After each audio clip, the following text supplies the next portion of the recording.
Good morning to you and welcome to this Thursday edition of the Art Lewis Show here on WSGW. Later on after the 10 o'clock news, Mike Avery will be along to talk outdoors with us, and you'll be able to give him a call and chat with him online.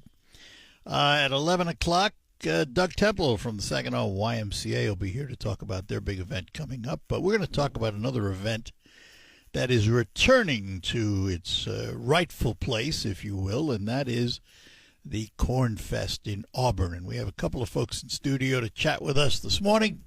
First of all, the president of the Auburn Chamber of Commerce and festival co-chair. He is Andrew Coons. Good morning, Andrew. Good morning. Thanks for being with us today. And the chair of the board of the chamber and festival co-chair, Scott Hartzog. Good morning, Scott. Morning, Art. All right, so it seems funny to say the Corn Fest is going back to its original home, because it's hard to think of the Corn Fest without thinking of the park that it's going to be in. So give us maybe a chronological overview of what happened to the Corn Fest, why it moved, and how it got back again.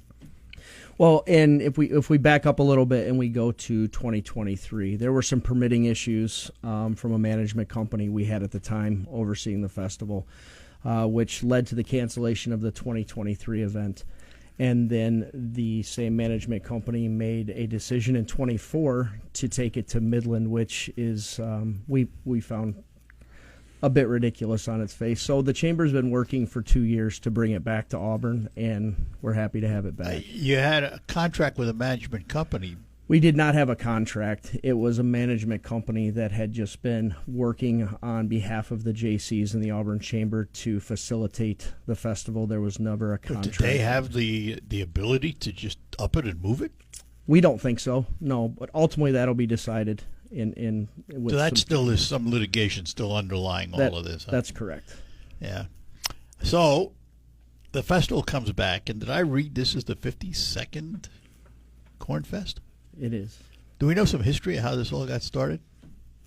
Yeah, we do. So it was started originally as Auburn Fun Days, and it was held by the elementary school at the intersection of South Auburn Road and Midland Road before the chamber purchased the Corn Fest grounds where the Corn Fest is held today.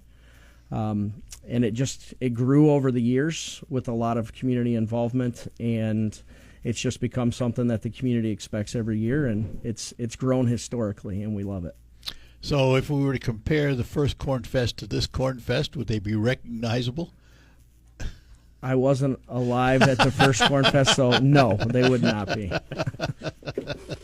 And Andrew, neither were you. I was not. No. Yeah. So how long has the chamber been involved with? Has it always been a chamber event? It has been, yes. And I'm surprised. Pleasantly surprised, actually, and we should talk about this a little bit, that Auburn, this beautiful little town that sits up there, is big enough to have its own Chamber of Commerce. Well, yeah, sure. I mean, we have actually quite a few businesses being in the center of the Tri-Cities.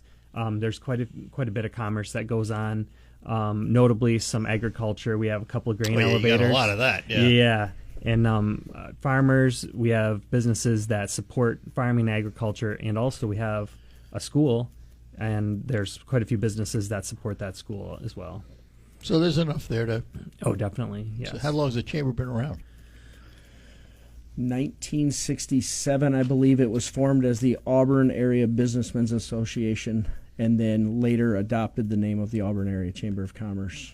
All right, so let's talk, before we talk about the Corn Fest and everything that's going to be there, talk about the piece of property it sits on. What's it called and where is it? I think everybody's probably ever seen it that ever drove 10, but just in case. Sure. It's a 20-acre parcel that runs adjacent to Auburn City Park on South Auburn Road. It's exit 134 and US 10. That property was acquired back in 89, I believe, with Cliff Venix, a member of the Auburn Chamber Board, approached a local Auburn resident and said, we need a future home for this festival, and the chamber acquired the property, and then with the JCs as well, we were tenants in common on the property for a number of years, and that's how it all came to be. And that property was developed with infrastructure by the chamber, and the JCs. And so at the end of the day, it's just become a great home for the festival. Seeing it go to Midland in 24 rightfully upset a lot of folks. It kind of stepped on the history and the legacy of the festival. And also on that property is the farmers market. The variety of activities go on throughout the year, right? Correct. That's at the Auburn City Park, which Yeah. is just on the south side of the Cornfest grounds. The Cornfest grounds. So, all right, when is the Cornfest? Oh, yeah. The Cornfest kicks off on Wednesday, June 18th. We have Christian Music Night. The gates open at 5 p.m., and we'll go till about 10 p.m. We've got Josh Wilson and Steve Lampy. They're going to be on at 6 p.m., and we'll have our Corny's Bistro, which is our food. We're going to, yeah. So we'll be serving all sorts of great food there.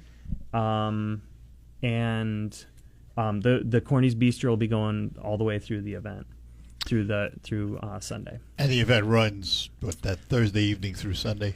The Thursday evening is almost a preview night, though, isn't it? Because everything I've seen date-wise says 19th through 22nd. Correct. We added Wednesday night, June 18th, Christian Music Night. Ray Garcia, an integral part of our community, has put that on, and the community really supports that event. So it's been gone for a number of years, and we wanted to make sure we supported those efforts. There's always a great turnout, and Ray has lined up a couple of great performers for the Christian Music Night this year. But Thursday night is really the legacy launch of the festival, if you will, with the fireworks at dusk. Which the fireworks will be, there's a viewing area at Auburn City Park for the community members that maybe don't want to go in to the entertainment tent but bring their families, but we encourage them to come into the festival. Is there plenty of parking? There is. So the parking will be at the Auburn Cornfest grounds, and there's more than enough adequate parking for this event, and especially for the fireworks. The fireworks will be launched just to the east of the Auburn Cornfest grounds, so they will be kind of like you're looking towards Monitor Township, and we've got a great display set up this year, so we're pretty excited. And is there a charge to get into the festival? Yes, there's $5 parking, which benefits not only the festival and the things that stands for, but also a local nonprofit organization, Labor of Love. It's out of Midland. It's a volunteer doula organization, and entrance to the actual festival is $10. But like Scott said, if you want to view the fireworks, you can do that at the Ball Diamonds. Pay to park, but you can view them without actually going into the festival. And the fireworks are which night? Thursday night. And knock on wood, but if there is a rain delay, which there won't be, Of course not. we know there won't be, that would be Friday night, and it's at dusk. So right. The fireworks are Thursday night, June 19th at dusk. All right, we're going to take a break, come back, talk more with our guests about the 52nd Annual Cornfest returning to its home. Let me take a moment to talk about McDonald Ford in Freeland, because they were kind of ahead of the game. They understood what tariffs could mean to the auto industry, so they have stocked their lot with tariff-free vehicles, and Ford leads the pack with that. And they have not only a lot of cars on the lot, but many more en route. And on top of that, they're tariff-free, but Ford is offering employee pricing for everyone. And Ford has announced they're extending that offer through July 6th.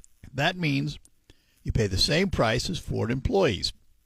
In addition, let's say you're a Chrysler or import buyer. You're considering a Ford. Well, now's the time because you're going to get the lowest price possible. Chevy truck buyers can now get into the Ford F-150, the best-selling pickup in America, also at employee pricing. So you see, now is the right time to visit McDonald Ford M47 in Freeland for the best selection and the lowest possible price. Don't let tariffs prevent you from getting the vehicle of your choice at a price you can afford. Visit McDonald Ford in Freeland today. Remember, they're tariff-free and employee pricing for everyone through July 6th. Do you have 3 ex-wives?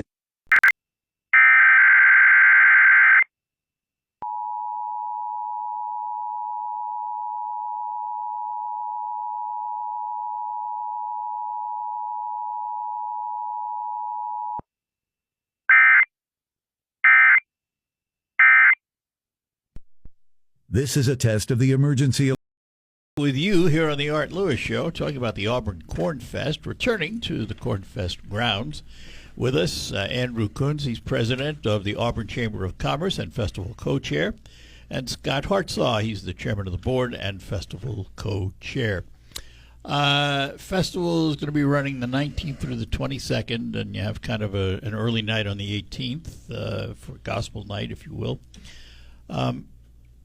Most festivals have a parade. Do we have a parade?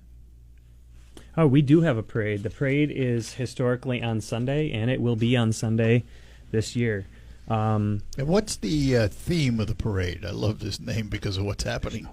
There's the theme is there's no place like home, which is Auburn. Indicative now of what's happening to the Corn Fest. That's right. After all these, and it was gone about 2 years, wasn't it? It was the festival grounds. It was. And this year's parade is kind of special. We've partnered with a couple of folks, Saginaw Rods and Classics, to have a classic car cruise with it as well. That the parade will end at the Cornfest grounds. It starts at 1 o'clock, and we'll head right across the street from Williams Township Hall. It will head east down Midland Road, and then turn on South Auburn Road to the Cornfest grounds. We also partnered with Make-A-Wish through Saginaw Rods and Classics to support an actual Auburn resident child's wish this year. So we're raising money for that, and we're asking the community and anybody that wants to be a part of it to come out and show your support and march in the parade. And, just out of curiosity, because you've got these classic cars in the parade, any thoughts of a car show, a classic car show at some point? Yeah, absolutely. That's on the radar for future events, and there will be somewhat of a car show as the parade ends. We've got a staging area for the classic cars on Sunday for folks to look at and enjoy. Saginaw Rods and Classics with Make-A-Wish does their annual car show, which is coming up on August 3rd of this year. So this is an added event for them as well, and we anticipate it to grow every year. All right, so let's get into some of the nitty-gritty. For example, let's start with the hours of the Corn Fest. Well, sure. On most of the nights, gates open at 5, with the entertainment starting shortly thereafter. So on Thursday, we have Veterans Resource Night. We're going to be doing a bunch of stuff for veterans. That there'll be resources there also for them. So, is it? I mean, you're opening up in the evening. It's a late day event each day instead of 10 o'clock in the morning. Let's say it's pretty much an evening event, isn't it? Yeah, we'll be going till 11 p.m. The night every night. So it'll go. The entertainment tent will go till midnight every night. The carnival will run from 5 p.m. to 11 p.m. and then on Saturday the gates open at 11 a.m. till midnight. Sunday noon to 5. So Saturdays and Sundays you have daytime events, but Thursday, Friday they're evening events. Yes, from 5 to midnight. All right, you mentioned the carnival. Who's providing the rides this year? TJ Schmidt, the historic provider of the carnival, is back, and we were. Wow. It took a little arm wrestling, but we got him back, and they're happy to be back.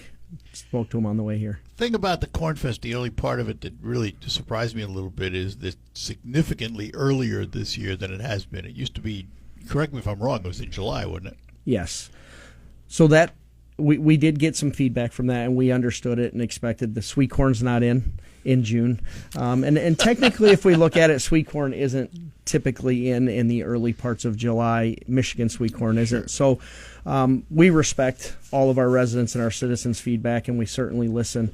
We had no choice but to move it to June this year, because when you have a vacancy, these vendors like TJ Schmidt, they have to go out and find work, and they replace those dates. Sure. We know how important the carnival is to the festival and to the community, and that was the underlying decision and really the driving factor for having to move the date. So how far ahead do you plan, Scott? In other words, are you thinking about next year and going back to July, or what's the plan? We are. We're going to see this year exactly how everything goes, and then we're going to have some discussions with our vendors. The carnival specifically is open to moving it later in the year, but we've been working on this thing since February of this year, and so it takes a lot of planning, a lot of organizing, because we have a responsibility to deliver a super event representing Auburn and our community well. That's attended by people from all over the region. And it really, I mean, you have to get on their calendars early. Yes, All of them. exactly. Yeah. Music. Let's talk about the various evening music acts and who's there. We have some awesome lineups this year, and they've been extremely supportive. And I'll start with Jedi Mind Trip Productions is running the stage in the show, and they're just going to put on an amazing event for the entire festival. They're excellent. They're professionals in their industry, and they're highly regarded by every band that we've secured. So on Thursday night we have Party Fam, our DJ service that will be providing entertainment in the big tent with food and beer for the fireworks, with, like Andrew mentioned, with our veterans resources. Friday night we're super excited. We have Mandy Lane and the Lost Highway Band with the Family Tradition Band performing, and the Family Tradition Band is very well known, as is Mandy Lane. And I talked to Kyle yesterday. They're going to put on an amazing show. Saturday we have Whiskey Six, which is just their following in this area is growing every single day. And then we have Jedi Mind Trip coming on stage Saturday night, and I have a feeling they'll push the walls of the tent out a little bit, so it'll be exciting. Sunday we have Steve Jerzwicki. Oh, you do? For the classic polka. You got to have that polka. Got to have the polka, right? Polka and corn go together, That's I guess. I don't know. So out of curiosity, what are you doing for corn? It's being shipped in. I assumed. Yes. We will have no small ears of field corn this year. It will be sweet corn. It's being brought in by our distributor, and so we're excited about that. Yeah, I mean, it wouldn't be a corn fest without it. Correct. Got to have it. Got to have it. Also, what was I going to say? I forgot what I was talking about here. I know. How can you have a corn fest without a cornhole tournament? Well, we're going to have a cornhole tournament. Of course you are. Saturday it starts at 11 in the big tent. That's and pre-register? You can pre-register. Yes, you can find that on the Auburn MI Chamber of Commerce Facebook page. There's a lot of posters around town, the QR codes and the links to sign up. There is a competitive division, and then there's an amateur division. For the amateur division, you don't have to have a team. You can come as an individual. ACL Baggers is running that. That was sponsored by Flowers from the Heart, Auburn. Just a great group of folks that own that flower shop and boutique in Auburn sponsored that for us this year. But ACL's offering $1,000 in cash prizes for this event. Do you have overall sponsorships? We do. Our sponsorship from the community and support from the community was outstanding, and it really sent a message to us that our entire community and area, businesses from Freeland and from Bay City and from Auburn, they were reaching out to us, and they were opening themselves up and sharing how important it was to come back to this event. And historically, the Corn Fest has some seed money from previous years to fund the festival. We started at ground zero this year as we worked through some things, and the outpouring of support was nothing short of miraculous and really heartfelt. People that sometimes didn't contribute were calling us saying, how do I get involved and how do I do this? So we appreciate every one of them. It just seemed to me, when I first heard it was coming back to the Corn Fest grounds, okay, all is well. We're back to normal. And for the outsider looking in, they didn't see all the trials and tribulations it took to get it back there, which aren't over yet. But the reality is, it's home. It's home. It feels like the Corn Fest again. It's rooted in Auburn. That's kind of the tagline for this year. We've always called it the Auburn Corn Fest. Sure. Yes. And so it would just seem logical. Take a break, and we will be back to chat a little more with our guests after these notes. Reliable. Every one of these types of events requires one thing from the community, aside from money: volunteers. Do you use them? Do you need them? Oh, we'll use them. And yes, we've had a tremendous level of support to date for volunteers, but we still have plenty of opportunities and openings, and it's just a gratifying event coming and serving the community and being a part of it. But yes, we still need some volunteers. They tend to make you lose sleep and sign up at the last minute sometimes, but that's all right. The people that have signed up we're very grateful for. And matter of fact, we encourage anybody that comes out to the Auburn Corn Fest, when you see a volunteer, thank them for helping out, because we couldn't do it. We absolutely couldn't do it. If somebody wants to volunteer, what do they need to do? Where can they go to do that? They can either email the chamber at auburnmichamber@gmail.com, or they can go on the Auburn MI Chamber Facebook page, and there's a volunteer sign-up link. Their volunteers will get a free T-shirt, a meal voucher, and a drink ticket. And then, obviously, they'll be able to enjoy the festivities at the festival as well. All right, let's talk about Corny's, this food. Yes, Corny's Bistro. Yes. Corny's Bistro. Now, this is the only food at the site, right? Everything is there, or do you have others? So our agreement with TJ Schmidt, they will have carnival food and several things so that they're they'll offering. have the typical Carney type setup. Exactly. And then the Corny's Bistro is really some unique menu items we created this year. There's some fun things in there, but we kept everything. We wanted to make sure it's affordable for families to come. Everything on the menu is $10, comes with a side, and it's a full meal. So we're excited. I think we have 12 different offerings on there, and just some unique things. Everything from classics to some new unique items, and that menu can be found on the Chamber's Facebook Now, is page that as housed well. in a big tent, or how is it set up? Yeah, there'll be a food tent. There'll be a food tent, and there'll actually be a dining area tent as well, where people can come in, and they don't have to go into the actual festival.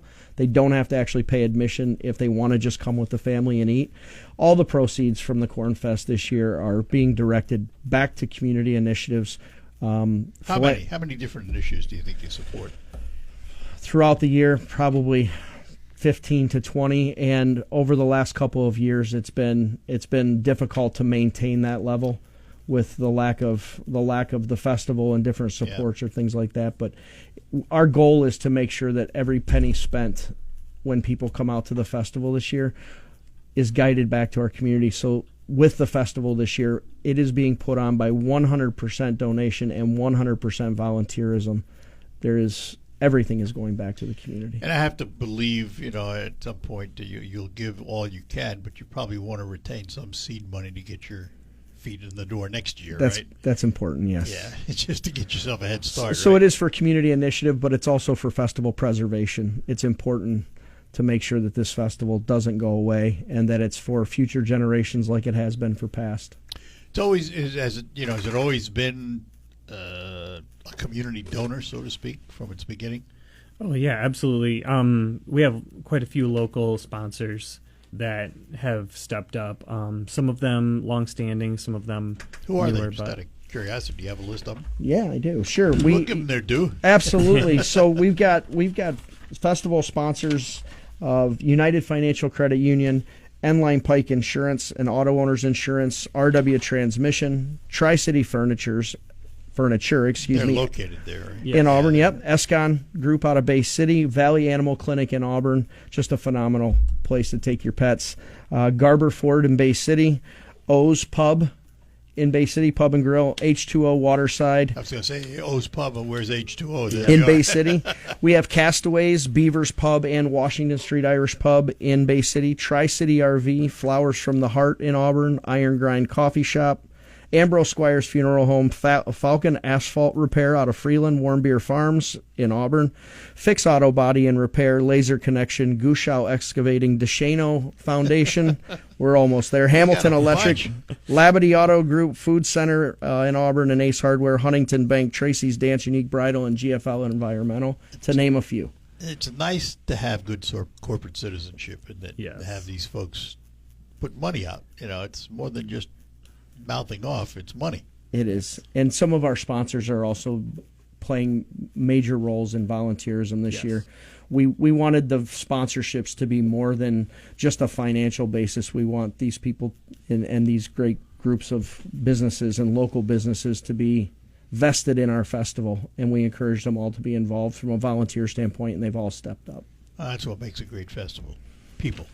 Right? Yes. You can have all the activities in the world, but you got to have good people, don't you? Yeah, and if you come out and volunteer, you're guaranteed to have a good time every time. It's a lot of fun. All right, take one more break, come back and finish up with our guests. It's the 52nd Annual Corn Fest from the 18th through the 22nd in Auburn. Hello, this is Dan.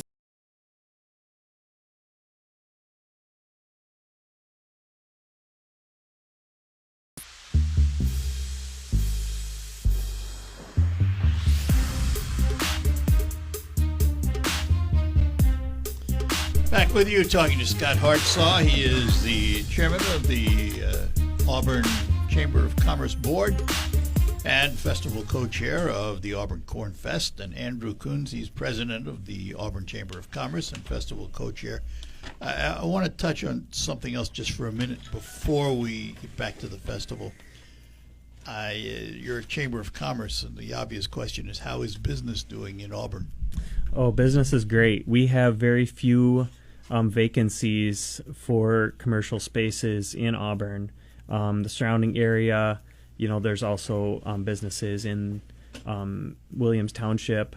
Business is good. We'd love to see more business in Auburn. If anyone's interested in having a business in Auburn or expanding their business to the Auburn area, hit us up on our just send us an email. At Auburn, it's become a business destination because the population is not that great, but you bring a lot of people in. We had a recent development that some might not even know about, but the Great Lakes Bay Home Builders Association, that consolidation of the local Home Builders Association, recently settled on a lot right on Fisher Road, right there at 9 Mile. At Garfield and Fisher Road, and they're going to be building a beautiful complex there and a training facility that's going to bring a lot of skilled trades and a lot of additional people and business opportunities to the city of Auburn. But as Andrew mentioned, the businesses that are in Auburn are grounded in the community, and they all support the community. And we are fortunate, as Andrew mentioned earlier, to have Bay City Western High School and all of the support they offer and that they get from local businesses in our community, because there's a lot of people that may not reside in Auburn per se, but they attend school there. So Auburn's just a great community to be a part of. It's home. Well, and everybody you talk to has that same attitude about it. It's been there. There's something about it. It's just this unique little burg, and it's got a lot of stuff.